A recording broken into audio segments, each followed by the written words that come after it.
My name is Ted Miner, and this is my wife, Lilly. We've been married for nearly 25 years. We've had a wonderful marriage, and at times I wonder how life could ever be any better. A little over 10 years ago, Daniel, my oldest, was 7, Luke was 5, and Joy, the apple of my eye, was 2.5. Everything was so wonderful in our lives. God had truly blessed us. We were enjoying each other and parenting to its fullest. It was Tuesday, September the 11th, and I was coaching my boys at Bellevue soccer fields.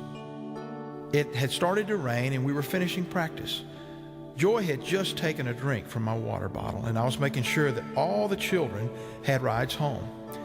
When I looked up, I will never forget what I saw. A little girl had just been hit by an automobile. And as I ran toward the accident, I realized that that little girl was my daughter, Joy. When I got there, I reached down and picked up her bloody and lifeless body and started running through the parking lot, trying to get someone to please help carry me to the hospital. A dear brother and sister helped me to the hospital. It was the longest ride of my life.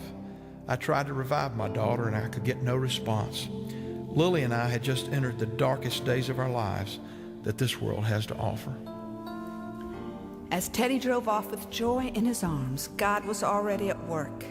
At the very moment of the accident, I saw the body of Christ through those precious parents as they fell to their knees and began to pray. All I knew and all that I could tell my boys was, God is in control. When I walked into the hospital room, oh, I was so glad to see my Joy.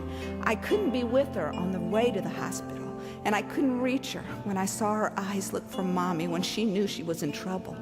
So when I got there, I just told her, Mommy's here, honey. It's okay. Mommy's here. But when I held her hand, my worst fear became reality, and I knew that Joy was gone. God is in control. We prayed that night for a miracle. We knew the Lord could heal her, and we would give him all the glory. But he chose to answer our prayer in a different way. Psalm 50:15 says, call upon me in your day of trouble, and I will rescue you, and you will glorify me. Jesus did rescue us. He still is. There is never a day that I don't think about Joy. But I know that this life is nothing more than a vapor in the midst of eternity. We'll be with our Joy very soon, and in a blink of an eye, I'll be able to tell her, it's okay, honey. Mommy's here. Mommy and Daddy are here, sweetheart.